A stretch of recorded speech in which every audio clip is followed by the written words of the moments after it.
Right, I know we'll have a few more folks coming in as we go, but I'd like to go ahead and get started to make sure we honor everyone's time. For those that may not know, I know I see some new faces on our presentation today, but my name's John Bass. I'm the Chief Operating Officer with AESA, and I don't know if all of you have attended an AESA event. For some of you, this may be the first time, and so welcome to AESA. You know, our members, we have about 500 organizational members across the country that go by different names in different states.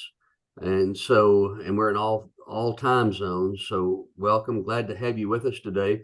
This is a special session today. We have one of our business partners, Pathway to Careers, is with us today. Joseph Goins is the CEO, and he has some folks with him today. But I just want to say that Pathway to Careers has been a great partner for AESA.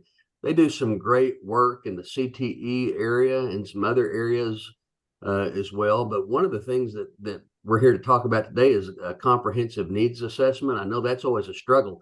It was whenever I was an ESC director in Texas. Whenever I was a school district superintendent, it was always something struggle. My wife was a vocational teacher several years ago, and so had that same issue as well. So I'm familiar with it. I'm not as probably familiar with it as many of you that are online today, but I do know what a challenge it typically is to be able to get the data and to be able to complete that. And we're very fortunate at AESA, as I said, to have Pathway to Careers as a partner with us, and it's always good to see Joseph, to have you online with us. And Joseph's a special person and works with our ESAs very closely and has for years. And so, Joseph, thank you so much for being here. I know you've got some other folks to introduce, but we sincerely appreciate the relationship AESA has with you.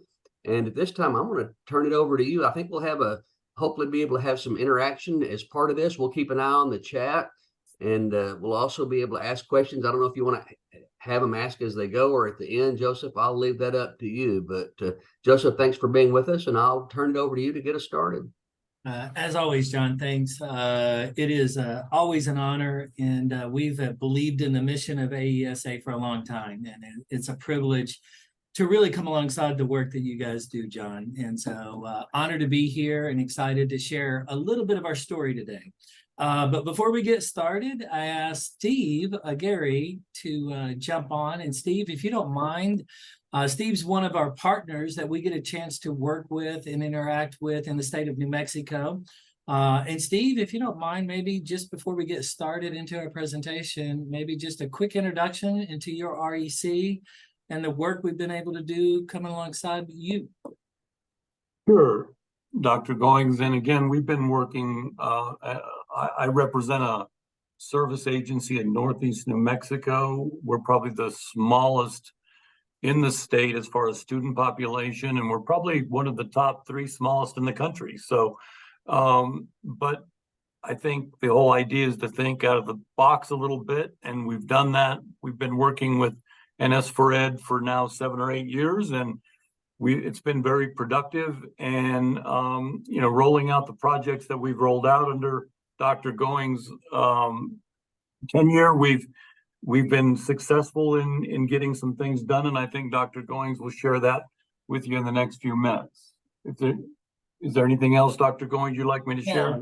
That's perfect, Steve. And I encourage you guys, as we go through this, feel free to reach out to Steve. We've been able to take some of these projects through REC and actually roll them out across statewide.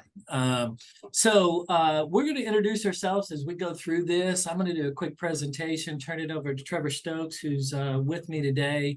But part of what John said, we want to kind of go through and unveil the comprehensive local needs assessment process and how that process can really work to benefit your education service centers. And we've done this a couple of times. And again, my name is Dr. Joseph Goins. Been doing this now for 32 years, right? Pleasure to be here and excited to share this story with you. So who is P2C? Who is Pathway to Career? So like, what did we set out to do? We really started a journey like, how do we make education relevant? right? Because we believe when education's relevant, learners are fully engaged. And we've got a lot of research, and we really dove deeply into this concept. When we can connect students to their future and we can connect our communities, it really makes a difference. And as we started the journey, our mission has always been to I like what John said at the beginning of this. Like, we really want to challenge a little bit of that status quo. Like, how do we challenge some of these current approaches to education?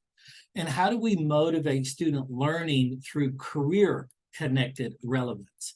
And everything we do is through this lens. And we really want to focus on it as we go through. And our vision, and I think this is really important for the service centers. We believe when we connect the classroom to pathways, not only does it benefit the individual students, but we believe we can change your local economy. We can connect to your local community.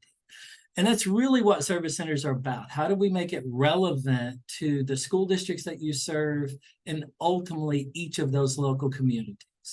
And we always say why, the big why. Why is this important? Because again, when education becomes relevant, students are fully engaged. We know from research that when students are engaged, motivation and engagement goes up. And from that, you increase career readiness.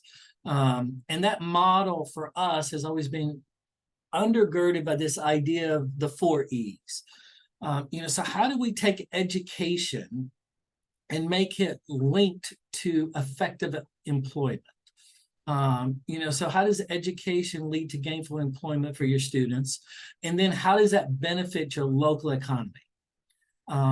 All of that gets wrapped around this idea of equity. How are we doing this for the students that need it the most? And it really is that lens of the 4 E's, right? And that's kind of when we think about our work at Pathway to Careers.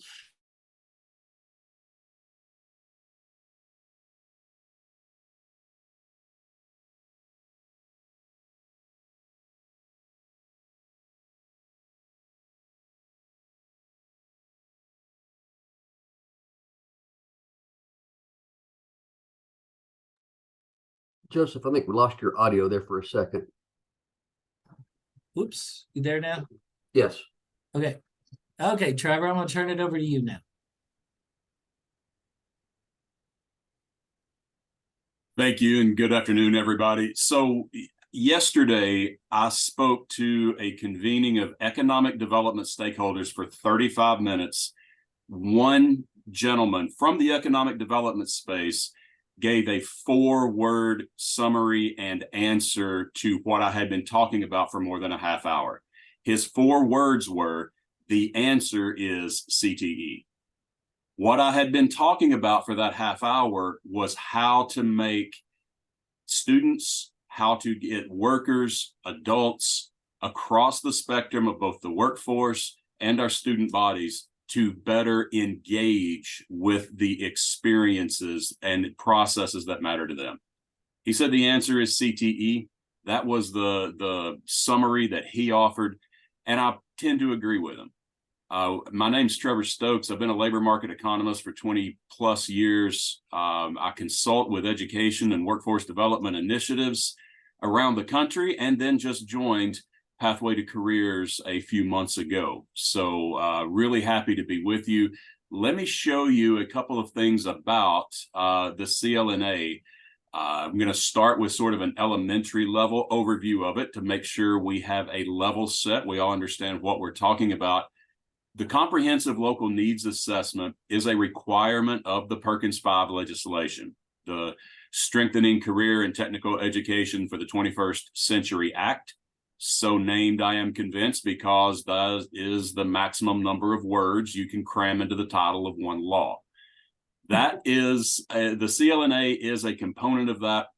It's required to be updated at a minimum every 2 years. And when a local entity applies for funding from Perkins funds, they are required to reference this local needs assessment. All right, slide. A couple of the things I want to point out about the CLNA. There are 5 primary components that are required by law to be included in this assessment.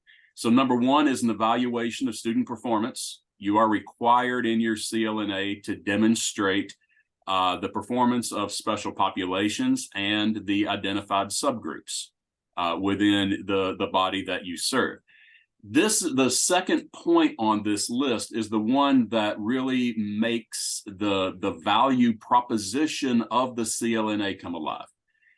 Every CLNA is required to evaluate the sufficiency of the program in terms of meeting student needs, but also in terms of how those programs are aligned to the regional in-demand industries and occupations. And then lastly, they have to be aligned to the economic development targets of that region. So that is something that offers a very special and very advanced value proposition. It is my opinion that education should not be just a byproduct of regional economic success. Education should be the engine that drives regional economic success. And when we can create these kind of alignments, that's the result that we can expect to see. The last 3 required components of this CLNA are a plan to improve the recruitment and retention of teachers and staff, the progress of program implementations, and the progress of your equity initiatives. So those are the things that are required to be included in your CLNA. In order to get to that content, you are required to engage with 7 specific audience types.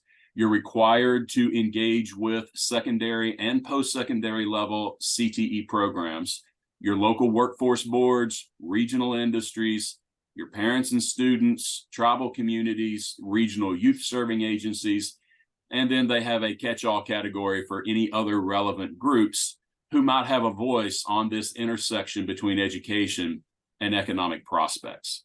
So what do we want to know when we go into this process? This is where I get involved often in these sorts of initiatives. There are a number of different lenses that give you valuable perspective on a regional labor market.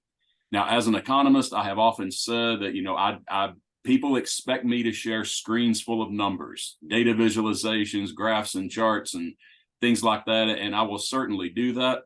But I always remind folks that that type of traditional analysis gives you a view of one side of an elephant. If you really want to understand the whole picture in front of you, you have to do that type of statistical analysis, but you also have to engage with the employers and with the workers who are on the front lines day-to-day experiencing the realities of these careers and these high-value industries. Slide. So what we're going to share with you in just this last couple of minutes is a summary of what we did in New Mexico. You go ahead and slide forward there, please, Joseph. So what we hoped to accomplish here was to make the complex understandable. And I've often said that that is my mission in my career, is to make the world of work understandable. Because I believe, as Joseph said, when our students can see it, then and only then they can be it. So in New Mexico, we started with a labor market analysis for each of the 10 regions across the state.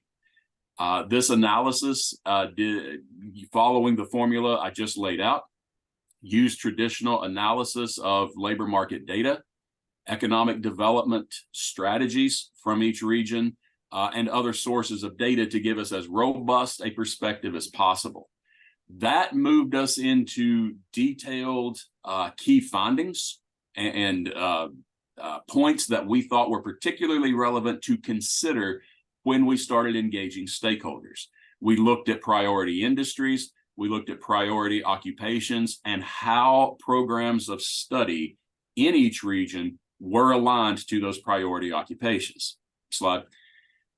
We also did a direct survey of employers in these priority industries. So when we were able to engage them, we asked questions about what positions were their pain points, what they struggled to fill, but we were also able to get into discrete competencies like mathematics, slide, to ask them what type of math competencies they needed and what level they perceived in their emerging workforce in each of these areas, right? So we were able to get perspectives not just on the ultimate objectives, ultimate destinations of our emerging workforce and the aspirations of our student body, but also to get a good feel for how well prepared this emerging talent is in the perspectives of the employers who will ultimately be offering them these careers. Slide. Last thing I'll share with you about this work that we did in New Mexico. Generally across the state, we identified 3 priority sectors that were more highly rated by our economic development partners, industry partners, workforce, and education stakeholders. We identified manufacturing, the health sciences, and IT. These were their priorities. Who identified these priorities? A convening of CLNA councils in each of those 10 regions I showed you. In each region, we had representatives from local economic development organizations, chambers of commerce, workforce boards, and other organizations who gave us not just the survey and the pre-work that we asked them to do, but then a half day of effort to help identify priority industries, occupations, and skills for their own regions. So where we had, before our work, we saw a distribution of funding around CTE programs that really did not align well with the priorities established by those industry and community stakeholders. After that effort, we saw a very measurable shift so that investments that were coming from these Perkins funds were better aligned with the priorities of those communities and those 10 local regions. One comment that just really stood out to me during one of these 10 CLNA council sessions was when an attendee was chatting with me and said, you know, what you are doing here is making CTE accountable to the community and making the community accountable to the CTE process. So that it really sums it up well. It really does. So this alignment can help direct funding. It can help make CTE an engine of regional economic growth, business attraction, business expansion, and especially that entrepreneurial ecosystem. We saw all of those results, we thought, in this process, and that is what led us to a lot of the design work that Joseph is going to share with you now as we worked to build that experience, build these results into a system, into a platform that we could replicate for other CTE districts and stakeholders across the country. So with that, I'll turn it back to Joseph and let him demonstrate the work that we have done since then and how we have sought to standardize this. And Gwen asked a really good question about the survey. And Gwen, you know, we can do this regionally or state, but yes, this is a survey we wanted to go out to business and industry, collect that data so that when we do the convening, we're bringing all the stakeholders together and we're looking at the data collectively. And so that survey is something, and we looked at a couple of different categories. We ran through that really fast, but that one slide was looking at, you know, what are you getting versus what do you desire? And it really gives you that gap analysis as well as pointing to your key industries, as Trevor said. And my task in the next 9 minutes, and please feel free to ask questions, is how do we take that complicated and how do we turn this into a tool for education service centers so that we want to unveil this and take that complicated, make it easy. And we've developed what we call Labor Market Navigator, and it is a platform to where we can do this regional analysis. And in a minute, I'm going to try to jump online and show it really fast. But part of the goal here was, again, as Trevor and I both have said, how do we take this data, make it simple so that you are basically making policy decisions? Instead of worrying about where the data is coming from, we're sitting down around the data and we're saying, okay, here's what we need to do to move our region forward. And that's really what we've tried to do in a couple of ways we do it. And I'm going to stop sharing for 1 minute, John, and I'm going to jump on the platform itself.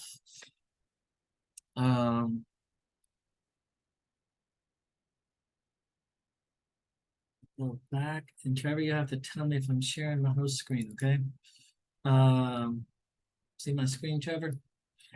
Yeah, okay, so this is a real quick, and we're going to do this really fast, but a real quick version of how we took that idea and we said, we're going to make this come to life. So this is New Mexico, and again, we started with REC 3 in New Mexico, but this is a statewide version. We've now done the entire state of New Mexico, every region and every school district.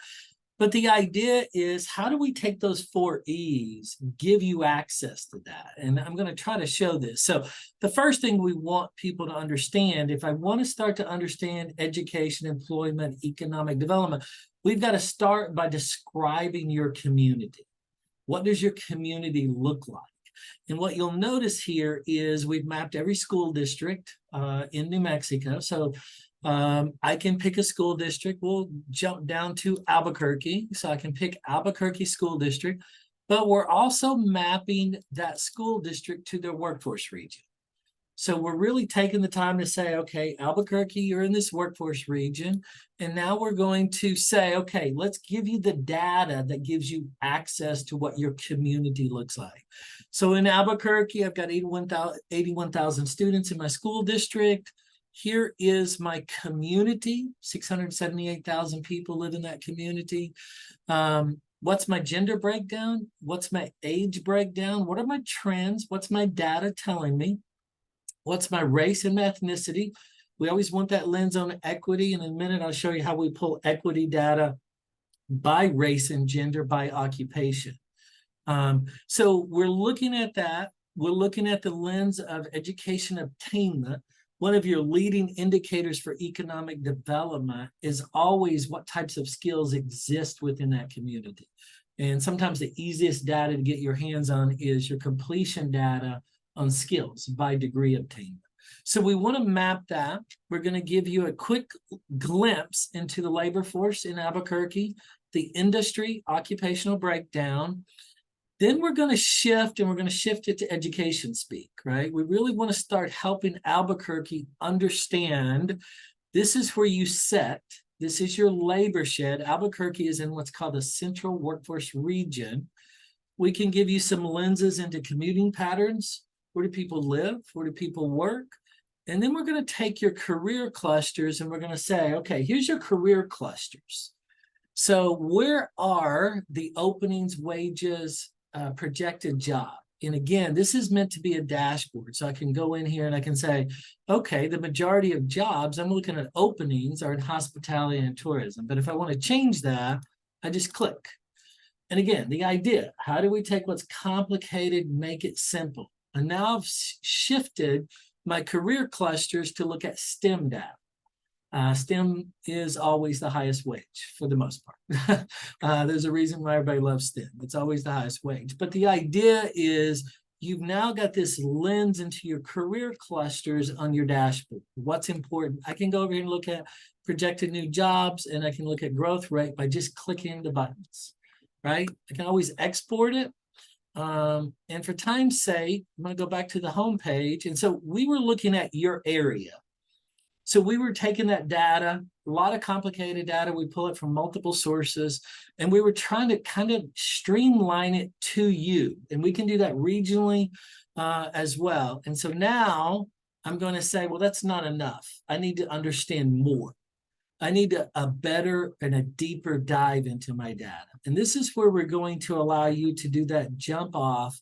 So we were looking at STEM, and I was in Albuquerque, so I could say, wait a minute, I need to understand more. So I can click on STEM, and now we're going to give you all of the data around STEM, but I'm going to go back I'm gonna go find my school district, Albuquerque. And we can do it by cluster, by school, or by pathway. And I'm just gonna click go. So now I've got my lens on Albuquerque STEM, and I'm looking at all my data as it relates to cluster, pathway, occupation, openings, growth, job zone. And so you got access to all your STEM data. So now this is your deeper dive into that data. And so this gives you a really good lens. I can click on this and I can sort here as well. But the idea is we're equipping you, and we can also do your Perkins 5. So just like Trevor was outlining that Perkins 5, we put a filter on all the data. So we can click Perkins 5 and we can say, okay, I need to be looking at my data through the lens of what Perkins 5 is asking me to do. And I'm just going to click go. And what we're really doing is we're sorting that data based upon what Perkins 5 is asking you to do, right? And so now I'm only looking at high wage, high growth. And if you want a real quick glimpse, I'm going to change my cluster. And I'm going to jump over here. Now we're looking at hospitality and tourism. I'm still in Albuquerque, but I'm going to apply Perkins 5. We have all of these occupations down here, 3 pages worth of occupations. And now I'm going to apply Perkins 5 to that filter. In easy way to describe this, we went from 3 pages worth of data to 6 occupations, right? And that's the lens of Perkins 5, right? And so we can do that shift for you and your regions, but that's an easy way of how we make that data come together.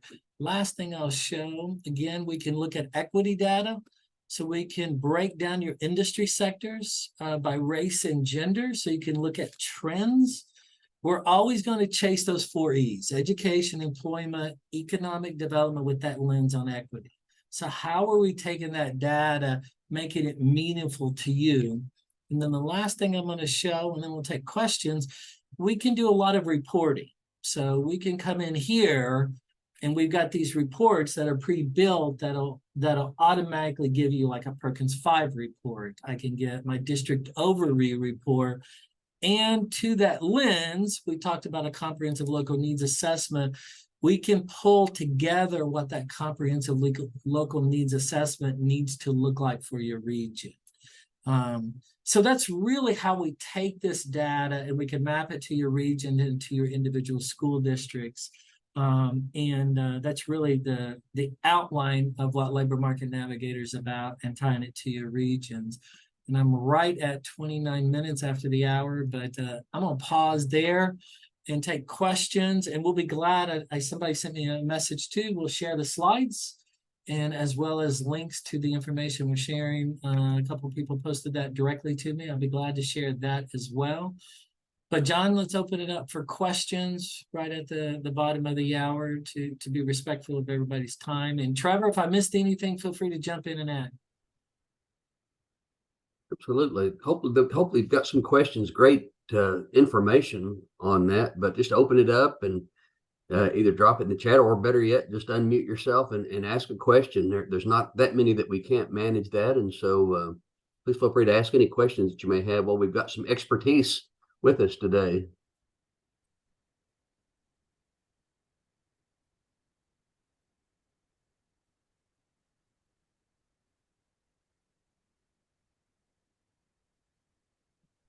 I want to ask one then, just to get started. Would you typically work with an ESA on a project like this? If someone was very interested, how would you approach that with an ESA? A good question, John. I mean, what we can do is, again, we can do just the districts within a region, and we can map just the region. And we have done that for service centers across the country. We've done it in particular for a couple of BOCES, to where we go in and we look at what's important to your region and to your constituents and your school districts that you serve. And we can build the platform to only support that region, right? And that's a really important way to do it. And one of the things I didn't say is, one of the goals of Labor Market Navigator too is to create a communication tool between all your stakeholders, right? To where we're not worried about the data, but when we come together, we all have access to it. We might see it in different lights, but we all have access to this rallying point. And that's what it does within your region. as a tool. And the nice thing, obviously, about doing it regionally, we keep it updated. We update it based upon how your state is updating labor market data. And so it stays current within your regions as well. But we can do it regionally. I showed you kind of that lens of the whole state, but we can just map your region and your constituents within your service center that you serve as well. And that's a good way to look at what's important to your members that you're serving. We offer professional development, a lot of professional development. We do online as well as in person. Thanks, Gwen. And if you need anything from us, Gwen, please let us know. But we do professional development as well, to where we can train the stakeholders within your service center. That's another way we do that, John. Perfect. Any other questions? I know that if you think of something or want to reach out to Dr. Goins, please feel free to do that. If you need to reach out to myself, I also have Chris Rainey on the line with AESA. If you can reach out to either one of us, we're on the AESA website. We can make sure we get in touch with you as well. But we'd be glad to share any information. If there's anything you would like to send out, Dr. Goins, to the group, just let me know, and I'll be more than happy to send anything out. Thank you very much. I appreciate everybody's time. Great seeing everybody. And if there's follow-up questions, I'll definitely, John, get you the presentation as well as our contact information you can share with the group. Joe, great seeing you. Nice seeing you. Yep. And anybody needs anything, please let me know, okay? Very good. Thanks, everyone. Look forward to seeing you at our next event. So hope you have a great rest of the week. Thank you. Thank you. Thank you all.